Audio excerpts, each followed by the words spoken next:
Good morning students. આજે આપણે semiconductor ઇલેક્ટ્રોનિક્સનો ચોથો લેક્ચર સ્ટાર્ટ કરીએ છીએ. લેક્ચરમાં આપણો પ્રથમ ટોપિક છે ઇલેક્ટ્રોન અને હોલનું પુનઃસંયોજન. હવે આગળના લેક્ચરોમાં મેં તમને સેમિકન્ડક્ટરના પ્રકારો સમજાવેલા છે, બરાબર? અંતર્ગત અર્ધવાહકો અને બહિર્ગત અર્ધવાહકો. બહિર્ગત અર્ધવાહકોના પાછા બીજા બે પ્રકારો મેં તમને સમજાવેલા છે, p પ્રકારના અર્ધવાહકો અને n પ્રકારના અર્ધવાહકો. આ બંને પ્રકારના અર્ધવાહકો કેવી રીતે મેળવી શકાય, p પ્રકારના અને n પ્રકારના, એના વિશે પણ સમજૂતી આપી દીધી છે, જે તમે બધાએ વ્યવસ્થિત તૈયારી કરી લીધી હશે. પછી મેં તમને બેન્ડવાદના આધારે પણ આ દરેક પ્રકારના અર્ધવાહકોની સમજૂતી આપી દીધી. હવે એક વસ્તુ આપણે એવી સમજી ગયા કે ઓરડાના તાપમાને આપણે જ્યારે કોઈ સેમિકન્ડક્ટરને રાખીએ છીએ, ધારો કે શુદ્ધ સિલિકોનનો સ્ફટિક છે, એને આપણે ઓરડાના તાપમાને રાખીએ છીએ,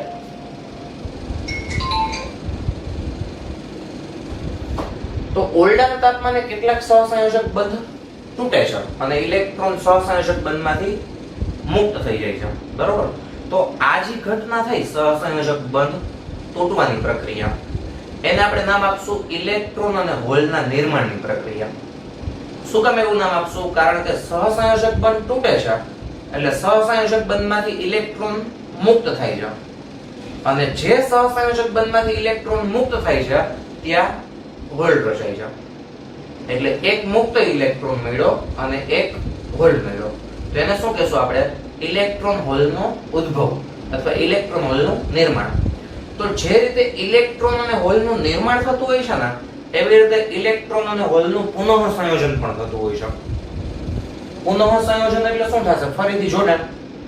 માની લો કોઈ ઇલેક્ટ્રોન મુક્ત અવસ્થામાં છે, એ સ્ફટિકમાં અસ્તવ્યસ્ત ગતિ કરે છે, એ દરમિયાન એની બધી ઉર્જા ખર્ચી નાખે છે, પાછી એની ઉર્જા ઘટી જશે, તો આવા ઇલેક્ટ્રોન છે એ શું થશે? હોલ વડે ખેંચાઈ જશે.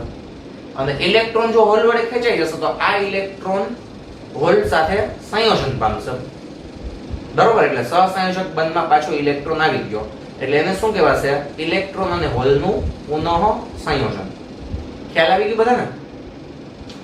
ઓરડાના તાપમાને જે ઇલેક્ટ્રોન ઉષ્મા ઉર્જા મેળવીને મુક્ત થાય છે, એ જે ઘટના છે ને આપણે ઇલેક્ટ્રોન અને હોલનો ઉદ્ભવની ઘટના કહેશું. એવી જ રીતે આવા મુક્ત ઇલેક્ટ્રોન છે એ ઉર્જા ગુમાવીને પાછા હોલની અંદર પણ આવી જતા હોય છે, તો એને આપણે શું કહેશું? ઇલેક્ટ્રોન અને હોલનું પુનઃસંયોજન. હવે જ્યારે સંતુલનની સ્થિતિ હોય ને ત્યારે આ બંને પ્રક્રિયાઓનો દર એક સરખો હોય છે. સંતુલન સ્થિતિમાં જેટલી સ્પીડથી ઇલેક્ટ્રોન મુક્ત થતા હોય ને સહસંયોજક બંધમાંથી, એટલી જ સ્પીડથી મુક્ત થયેલા ઇલેક્ટ્રોન પાછા સહસંયોજક બંધમાં આવી જતા હોય છે. જો એવું ન થતું હોત, ઇલેક્ટ્રોન અને હોલનું પુનઃસંયોજન ન થતું હોત, તો શું થાત? વિચારો જોઈએ. તો જેમ જેમ ઇલેક્ટ્રોન ઉર્જા મેળવતા જાત, એ બધા ઇલેક્ટ્રોન મુક્ત થતા જાત. તે કેવો સમય આવત કે બધા ઇલેક્ટ્રોન મુક્ત થઈ જાત અને અર્ધવાહક છે એ સુવાહક બની જાત? પણ એવું નથી થતું. ઇલેક્ટ્રોન અને હોલનો જે રીતે ઉદ્ભવ થાય છે એવી રીતે એનું પુનઃસંયોજન પણ થતું હોય છે. અને સંતુલન સ્થિતિમાં જેટલી સ્પીડથી ઇલેક્ટ્રોન મુક્ત થતા હોય છે ને સહસંયોજક બંધમાંથી, એટલી જ સ્પીડથી પાછા સહસંયોજક બંધમાં રહેલા હોલ સાથે જોડાઈ જતા હોય છે, એટલે કે એનું પુનઃસંયોજન થતું હોય છે, બરોબર? તો આ એક ક્વેશ્ચન છે, એ બધા ખાસ તૈયાર કરી નાખજો. પૂછાય એવો નથી, પણ એમાં જે સૂત્ર છે ને એનો આપણે દાખલાઓ ગણવા માટે ઉપયોગ કરશું, અને આગળ જતા પ્રેક્ટિકલી પણ તમને આ સૂત્ર ઉપયોગમાં આવશે, બરોબર? તમે કદાચ આગળ નવી ઇલેક્ટ્રોનિક સર્કિટ બનાવવા માટે નવા ઘટકો છે, ડાયોડ છે, ટ્રાન્ઝિસ્ટર છે, એ તમારે બનાવવા માટે અશુદ્ધિનું પ્રમાણ કેટલું રાખવું એની ગણતરી કરવી પડતી હોય છે. આવી ગણતરીમાં આવા સૂત્રો છે ઉપયોગમાં આવતા હોય છે, બરોબર? ચાલો ખાસ જુઓ, ઇલેક્ટ્રોન અને હોલનું પુનઃસંયોજન આ ટોપિક છે. તો પહેલો પોઈન્ટ મેં તમને આખો ક્વેશ્ચન સમજાવી દીધો આ સૂત્ર સિવાયનું. તો પહેલો પોઈન્ટ જો, અર્ધવાહકોમાં ઇલેક્ટ્રોન અને હોલના ઉદ્ભવની પ્રક્રિયા, ઇલેક્ટ્રોન અને હોલના ઉદ્ભવની પ્રક્રિયા અને તેઓના પુનઃસંયોજનની પ્રક્રિયા, આ બંને પ્રક્રિયા ચાલુ હોય છે. અર્ધવાહકોમાં ઇલેક્ટ્રોન અને હોલના ઉદ્ભવની પ્રક્રિયા ઉપરાંત તેઓના પુનઃસંયોજનની પ્રક્રિયા પણ ચાલુ હોય છે. બીજો પોઈન્ટ તો કે સંતુલન સ્થિતિમાં ઇલેક્ટ્રોન હોલના જોડકાઓનો ઉદ્ભવ દર અને પુનઃસંયોજન દર, ઉદ્ભવ દર અને પુનઃસંયોજન દર બંને કેવા હોય છે? સમાન હોય છે. હવે ખાસ યાદ રાખજો, આ જે પુનઃસંયોજનનો દર છે, પુનઃસંયોજનનો દર એટલે સ્પીડ, ઇલેક્ટ્રોન અને હોલનું સંયોજન થવાની સ્પીડ, એ કોના ઉપર આધારિત છે? બંનેની સંખ્યા ઘનતાના ગુણાકાર ઉપર આધારિત છે. બરોબર? માની લ્યો કોઈ બળતણ છે એનું કેટલી ઝડપથી દહન થાય, એ કોના ઉપર આધાર રાખે? બળતણના જથ્થા ઉપર. ફ્યુઅલ છે એનો જથ્થો વધારે હશે તો ઝડપથી એનું દહન થઈ જશે, ઓછો જથ્થો હશે તો ધીમું દહન થશે. એટલે બીજું તમે કેમિસ્ટ્રીમાં પણ ભણી ગયા છો કે પ્રક્રિયા થવાની જે સ્પીડ છે એ કોના ઉપર આધાર રાખે છે? પ્રક્રિયકોની સાંદ્રતાના જથ્થા ઉપર આધાર રાખે છે. બરોબર? તો કોઈ પ્રતિવર્તી પ્રક્રિયા હોય એમાં બંને બાજુ પ્રક્રિયા થતી હોય છે, તમે કેમિસ્ટ્રીમાં સમજી લીધું. બરોબર? તો પુરોગામી પ્રક્રિયાનો વેગ પ્રક્રિયકોની સાંદ્રતાના સમપ્રમાણમાં હોય અને પ્રતિગામી પ્રક્રિયાનો વેગ નિપજોની સાંદ્રતાના સમપ્રમાણમાં હોય. બંનેની સાંદ્રતા સરખી થઈ જાય એટલે બંને પ્રક્રિયાઓનો વેગ સરખો થઈ જશે, એને કહેવાશે સંતુલન. બરોબર? તો પુનઃસંયોજનનો દર છે એ ઇલેક્ટ્રોનની સંખ્યા ઘનતા અને હોલની સંખ્યા ઘનતા બંનેના ગુણાકારના સમપ્રમાણમાં હોય છે. Ne એટલે મુક્ત ઇલેક્ટ્રોનની સંખ્યા ઘનતા અને NH એટલે હોલની સંખ્યા ઘનતા. તો પુનઃસંયોજનનો દર છે એ બંનેની સંખ્યા ઘનતાના ગુણાકારના સમપ્રમાણમાં હોય છે. બરોબર? તમે સમપ્રમાણની નિશાની દૂર કરીને અહીંયા બરાબર મૂકો એટલે અચળાંક આવશે. તો પુનઃસંયોજનનો દર બરાબર R NENH. આ જે R છે એ અચળાંક છે, મેં નામ આપેલું છે પુનઃસંયોજન ગુણાંક. બરોબર? આવું નામ આપેલું છે આપણે R ને. હવે ધારો કે જે સ્ફટિક છે એ શુદ્ધ સ્ફટિક છે, અંતર્ગત અર્ધવાહક છે. તો અંતર્ગત અર્ધવાહકો માટે Ne અને NH બંને સમાન હોય છે, તમે જાણો છો. જેટલા ઇલેક્ટ્રોન મુક્ત થશે એટલા જ હોલ રચાશે અને આ બંનેની સંખ્યા ઘનતાને આપણે Ni વડે દર્શાવી શકીએ. Ni શેના માટે? ઇન્ટ્રિન્સિક માટે, ઇન્ટ્રિન્સિક ચાર્જ કેરિયરની નંબર ડેન્સિટી. તો અંતર્ગત અર્ધવાહકો માટે Ne બરાબર NH બરાબર Ni હોવાથી આપણે N ની જગ્યાએ પણ Ni લખી શકીએ અને NH ની જગ્યાએ પણ Ni લખી શકીએ. તો શું સમીકરણ થશે? Ni Ni square, RNi square. તો અંતર્ગત અર્ધવાહકો માટે પુનઃસંયોજનનો દર થશે RNi સ્ક્વેર. શું થશે? પુનઃસંયોજનનો દર કેટલો થશે? R/ni square. કોના માટે? અંતર્ગત અર્ધવાહકો માટે. અને જે બહિર્ગત અર્ધવાહકો છે એના માટે પુનઃસંયોજનનો દર કેવો થશે? RNeNH. આ સમીકરણ 1, આ સમીકરણ 2. બરોબર? હવે અંતર્ગત અર્ધવાહક હોય કે પછી બહિર્ગત અર્ધવાહક હોય, બંનેનું ક્રિસ્ટલાઇન સ્ટ્રક્ચર એટલે બંનેનું સ્ફટિક બંધારણ એક સરખું હોય. માની લો અંતર્ગત અર્ધવાહક છે, શુદ્ધ સિલિકોનનું સ્ફટિક છે, એનું સ્ફટિક બંધારણ કેવું હશે? ડાયમંડ પ્રકારનું. એમાં તમે ટ્રાઇવેલેન્ટ કે પેન્ટાવેલેન્ટ અશુદ્ધિ ઉમેરશો, બરોબર? તો અશુદ્ધિના પરમાણુઓ શું કરશે? સિલિકોનના પરમાણુઓના સ્થાને ગોઠવાઈ જશે. બંધારણ ફેર નહીં પડે, બંધારણ તો ડાયમંડ પ્રકારનું જ રહેશે. બરોબર? એટલે ખાસ જો અંતર્ગત અર્ધવાહકો તથા બહિર્ગત અર્ધવાહકો એમના સ્ફટિક બંધારણ સમાન હોવાથી તેઓ માટે પુનઃસંયોજનના દર પણ સરખા હોય છે. બરોબર? એટલે અંતર્ગત અર્ધવાહકોમાં જેટલી સ્પીડથી ઇલેક્ટ્રોન હોલનું પુનઃસંયોજન થશે એટલી જ સ્પીડથી બહિર્ગત અર્ધવાહકોમાં પુનઃસંયોજન થશે. એટલે પુનઃસંયોજનનો દર છે એ વિદ્યુતભાર વાહકોની સંખ્યા ઘનતાના ગુણાકારના સમપ્રમાણમાં હોય. બહિર્ગત હોય તો બંનેની સંખ્યા ઘનતાનો ગુણાકાર અલગ અલગ લખવો પડે, Ne/NH તરીકે. અને અંતર્ગત હોય તો Ne/NH બરાબર થઈ જશે Ni/NH એટલે Ni સ્ક્વેર. અંતર્ગત બહિર્ગત બંનેના સ્ફટિક બંધારણ કેવા છે? સમાન. તો બંને માટે પુનઃસંયોજન દર પણ સમાન થશે. એટલે આપણે બંને સમીકરણને સરખાવી દઈએ. RNi સ્ક્વેર બરાબર RNeNH. R cancel, Ni square બરાબર Ne/NH. આ સૂત્ર ખાસ યાદ રાખવાનું છે બધાએ. બરોબર? આ સૂત્ર ઉપર આધારિત તમને ટેક્સ્ટ બુકમાં દાખલાઓ પણ આપેલા છે અને એક્ઝામમાં MCQ પૂછાઈ જાય ઘણા બધા, એ પણ આ સૂત્ર ઉપર આધારિત હોય છે. ખ્યાલ આવી ગયો ટોપિક બધાને? ચલો હવે આના ઉપર આધારિત આપણે દાખલાઓ થોડા જોઈએ. બરોબર?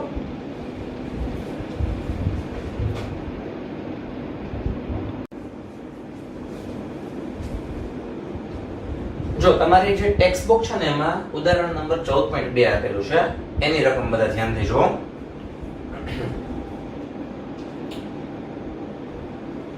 તમને રકમ એ રીતે આપેલી છે કે ધારો કે શુદ્ધ સિલિકોનના સ્ફટિકમાં 5 × 10⁻28 પરમાણુઓ પ્રતિ મીટર ક્યુબ છે.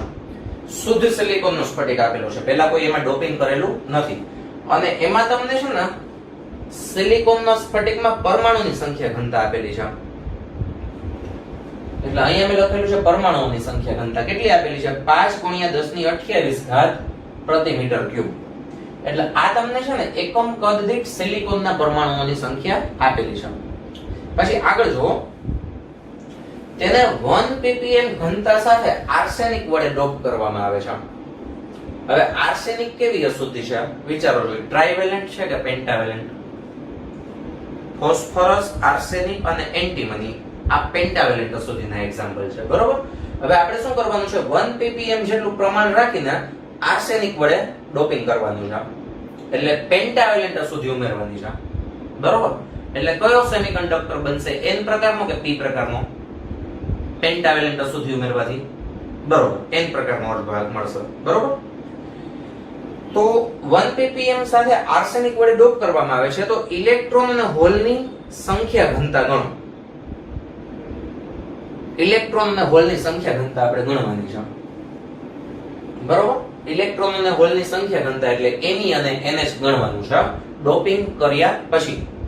તમને શરૂઆતમાં સંખ્યા ઘનતા આપેલી છે બંનેની, Ni બરાબર 1.5 × 10⁻16 Ni બરાબર 1.5 × 10⁻16 પ્રતિ મીટર ક્યુબ, બરોબર? તો પહેલા આપણે છે ને ઇલેક્ટ્રોનની સંખ્યા ઘનતા મેળવી લઈએ. શું મેળવી લઈએ? ઇલેક્ટ્રોનની સંખ્યા ઘનતા. શું કામ ઇલેક્ટ્રોનની સંખ્યા ઘનતા મેળવી લઈએ પહેલા? કારણ કે પેન્ટાવેલેન્ટ અશુદ્ધિ ઉમેરવાની છે, એટલે એક પરમાણુ એક ઇલેક્ટ્રોનનું દાન કરશે. 1000 પરમાણુઓ હશે તો 1000 ઇલેક્ટ્રોન થશે, 50 કરોડ હશે તો 50 કરોડ ઇલેક્ટ્રોન મળશે, બરોબર? એટલે જે તમને અશુદ્ધિ પરમાણુઓની સંખ્યા ઘનતા મળશે ને ઈ કોની સંખ્યા ઘનતા થશે? ઇલેક્ટ્રોનની, બરોબર? તો ઈ કેવી રીતે મેળવશો? તો તમને અશુદ્ધિનું પ્રમાણ 1 ppm આપેલું છે, જેનો મતલબ આવો થાય કે 10⁶ સિલિકોન પરમાણુઓ હોય એટલા પરમાણુઓ દીઠ 1 આર્સેનિકનો પરમાણુ ઉમેરવાનો, 1 પાર્ટ પર મિલિયન. એટલે તમારે શું કરવાનું? આર્સેનિકનો એક પરમાણુ ઉમેરવાનો 1 મિલિયન દીઠ, એટલે 10⁶ સિલિકોન પરમાણુઓ દીઠ 1 આર્સેનિક. તો ટોટલ આપણી પાસે એકમ કદ દીઠ કેટલા પરમાણુ આપેલા છે સિલિકોનના? આટલા 5 × 10⁻28 પરમાણુઓ દીઠ કેટલા આર્સેનિક? ચોકડી ગુણાકાર થશે 5 × 10⁻28. જો અહીંયા 28 આવશે,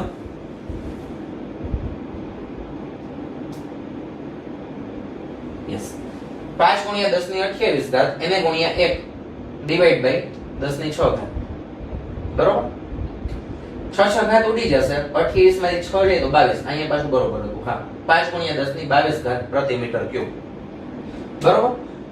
આ તમને શું મળ્યું? અશુદ્ધિ પરમાણુની સંખ્યા મળી. અને તમે જાણો છો દરેક અશુદ્ધિ પરમાણુ છે એ એક એક ઇલેક્ટ્રોનનું દાન કરે છે, તો જેટલા અશુદ્ધિ પરમાણુઓ હશે પ્રતિ મીટર ક્યુબ એટલા જ ઇલેક્ટ્રોન હશે, બરોબર? તો આ ઇલેક્ટ્રોનની સંખ્યા ઘનતા મળી ગઈ. હવે તમને એવો વિચાર આવે કે અહીંયા ઇલેક્ટ્રોન છે માત્ર અશુદ્ધિ પરમાણુમાંથી જ થોડા મળે છે, સહસંયોજક બંધ તૂટે છે, ઈ ઇલેક્ટ્રોન પણ મુક્ત થાય છે ને, તો આમાં ઉમેરવા પડે ને. સાચી વાત છે કે નહીં? આ જે મેં મેળવેલા છે ઇલેક્ટ્રોનની સંખ્યા ઘનતા, ઈ તો અશુદ્ધિ પરમાણુમાંથી મેળવેલા ઇલેક્ટ્રોનની સંખ્યા ઘનતા છે.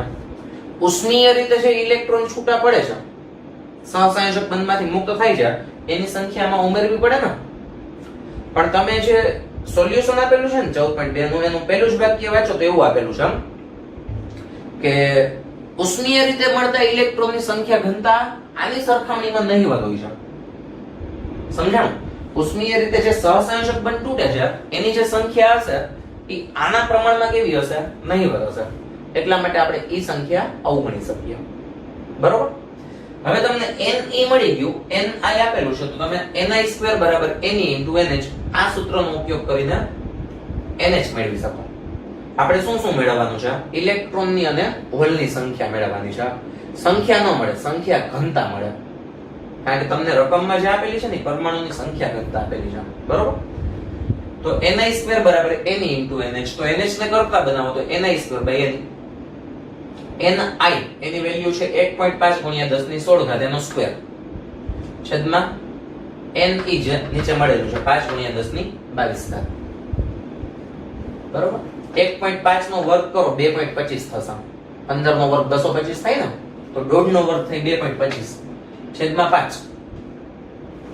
મેં તમને સમજાવ્યું છે છેદમાં 5 હોય ત્યારે શું કરવાનું ઉપર નીચે ડબલ કરી નાખવાના. અહીંયા શું છે 1.5 નો વર્ગ 2.25 છેદમાં 5 ડબલ કરો 4.5 ના છેદમાં 10 એટલે 0.45 ગુણ્યા 10 ની અહીંયા 32 ઘાત થશે. 16 દુ 32 ઘાત 32 માંથી 22 ઘાત ઉડી જશે 10 ઘાત બચે. આ રીતે લખી શકો અથવા એક ઘાત તમે આપી દો. આ રીતે પણ લખી શકો.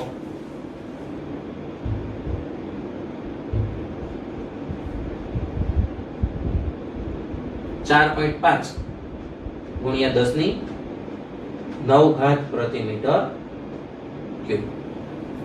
ખ્યાલ આવી ગયો બધાને? આવું તમને એક્ઝામમાં 2 માર્કમાં પૂછી શકાય. ધ્યાનથી જોઈ લ્યો બધા. અને આ સમજો છો ત્યારે બુક સાથે રાખવાની, એટલે અહીંયા હું રકમ ન લખું એટલે બુકમાં તમે રકમ જોઈને અહીંયા વ્યવસ્થિત સમજી શકો. બરોબર?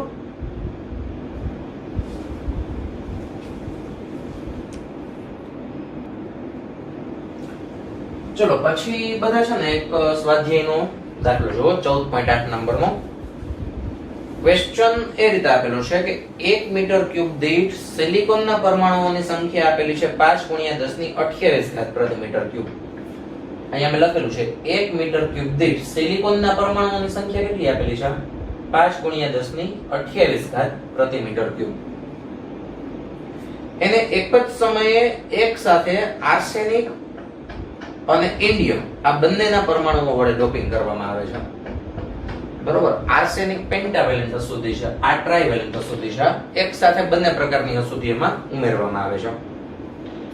જેનું પ્રમાણ આપેલું છે 1 મીટર ક્યુબ દીઠ. એક સાથે આર્સેનિકના 5 ગુણ્યા 10 ની 22 ઘાત પ્રતિ મીટર ક્યુબ અને ઇન્ડિયમ એટલે આયન ઇન્ડિયમ એના 5 ગુણ્યા 10 ની 20 ઘાત પ્રતિ મીટર ક્યુબ પરમાણુઓ વડે ડોપિંગ કરવામાં આવે છે. તો ઇલેક્ટ્રોન અને હોલની સંખ્યા ગણો. હવે હમણાં મેં તમને આગળના દાખલામાં સમજાવ્યું સંખ્યા ન ગણી શકીએ આપણે, સંખ્યા ઘનતા ગણવાની છે. બરોબર? એટલે ઇલેક્ટ્રોન અને હોલ Ne અને NH એ બંને આપણે ગણવાની છે. અને એના આપેલું છે 1.5 ગુણ્યા 10 ની 16 ઘાત પ્રતિ મીટર ક્યુબ. બરોબર? તમારી સામે બુક હશે. બીજો ક્વેશ્ચન એમ પૂછેલું છે કે આ દ્રવ્ય N પ્રકારનું હશે કે P પ્રકારનું. હવે આજે છેલ્લો જે ક્વેશ્ચન પૂછ્યો છે ને દ્રવ્ય N પ્રકારનું હશે કે P પ્રકારનું, એનો આન્સર તમે ગણતરી કર્યા વગર પણ આપી શકો. જો પેન્ટાવેલેન્ટ અશુદ્ધિ વધારે હોય ને તો N પ્રકારનું, ટ્રાઇવેલેન્ટ અશુદ્ધિ વધારે હોય તો P પ્રકારનું. બરોબર? તમે જુઓ આર્સેનિક છે એ પેન્ટાવેલેન્ટ અશુદ્ધિ છે, ઈ વધારે છે કે ઇન્ડિયમ ટ્રાઇવેલેન્ટ અશુદ્ધિ વધારે છે જોવો જોઈએ.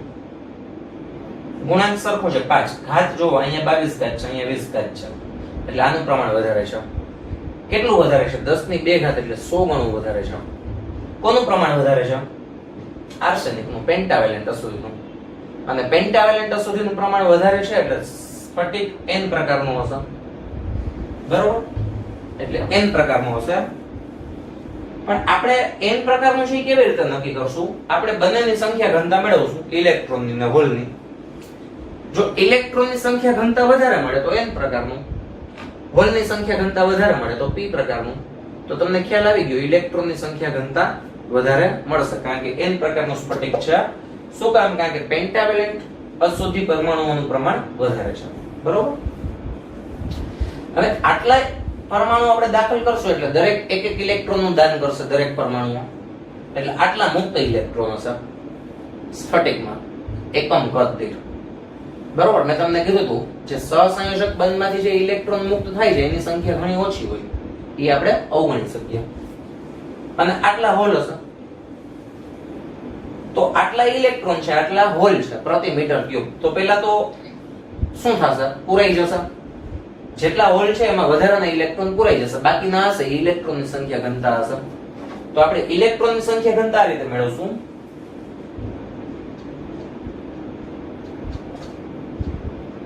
Ne બરાબર પેન્ટાવેલેન્ટ પરમાણુઓની સંખ્યા માઈનસ ટ્રાઇવેલેન્ટ પરમાણુઓની સંખ્યા. તો પેન્ટાવેલેન્ટ પરમાણુઓની સંખ્યા છે 5 ગુણ્યા 10 ની 22 ઘાત માઈનસ ટ્રાઇવેલેન્ટ ની સંખ્યા કેટલી છે જો 5 ગુણ્યા 10 ની 20 ઘાત.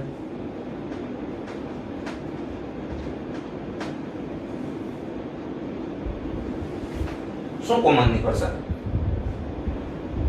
5 ગુણ્યા 10 ની 20 ઘાત કોમન નીકળશે.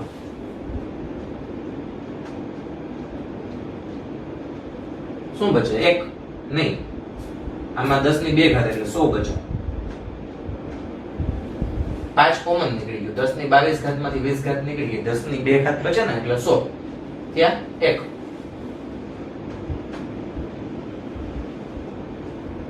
100 માંથી 1 બાદ કરો 99 99 ગુણ્યા 5 બરોબર 495 ગુણ્યા 10 ની 20 ઘાત અથવા 4.95. તમે પોઈન્ટ ને બે આંકડા પાછળ શિફ્ટ કર્યો, સંખ્યા નાની થઈ એટલે ઘાત મોટી થશે. 10 ની 22 ઘાત પ્રતિ મીટર ક્યુબ કોના બરાબર? Ne બરાબર.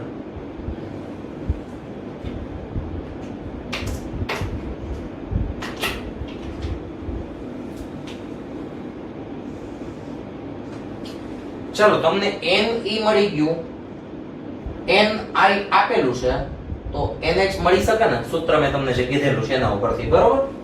હવે Ni² બરાબર Ne into NH.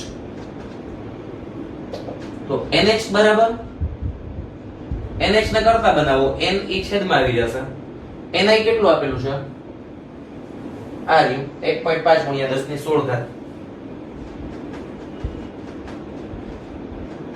એનો સ્ક્વેર છેદમાં Ne મળી ગયું છે 4.95 ગુણ્યા 10 ની 22 ઘાત. ખ્યાલ આવી ગયો? એ તમે મેળવી લેજો જાતે. એકમ આવશે પ્રતિ મીટર ક્યુબ બરોબર. હવે જો લોજિકલી વિચારો તો અહીંયા 16 દુ 32 ઘાત છે, 32 માંથી 22 ઘાત ઉડી જશે એટલે 10 ઘાત આવશે. કેટલી ઘાત આવશે? 10 ની 10 ઘાત ને અહીંયા 10 ની 22 ઘાત આવી. જો એટલે Ne very very greater than NH હોવાથી, Ne is very very greater than NH હોવાથી આપેલ દ્રવ્ય N પ્રકારનું હશે બરોબર. સ્ટાર્ટિંગમાં કદાચ તમને ખાલી દ્રવ્યનો પ્રકાર પૂછ્યો હોય ને MCQ તરીકે પૂછાય તો ગણતરી કરવાની કઈ જરૂર નથી. પેન્ટાવેલેન્ટ અશુદ્ધિનું પ્રમાણ વધારે હોય તો N પ્રકારનું, ટ્રાઇવેલેન્ટનું પ્રમાણ વધારે હોય તો P પ્રકારનું બરોબર. આ N પ્રકારનું હતું એ આપણે અહીંયા સાબિત કરી દીધું. ખ્યાલ આવી ગયો બધાને? હવે છે ને હું તમને 3 થી 4 ટેક્સ્ટ બુકમાં એક્સરસાઇઝ ઉદાહરણ આપેલા છે, નંબર બોલું છું એ ખાસ બધા નોટ કરી લ્યો. એ બધું તમારે જાતે કરવાનું છે, થઈ જાય એવું છે અને બહુ ઈઝી છે, 1 માર્કમાં પૂછાય એવું બરોબર. નંબર નોટ કરી લો ખાસ બધા.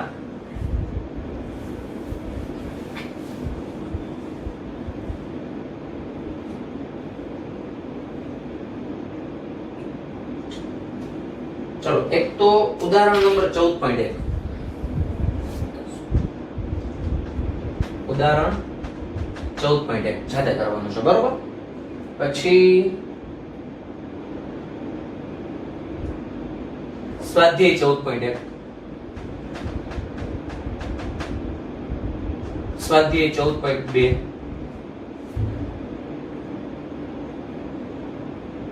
સ્વાધ્યાય 14.3,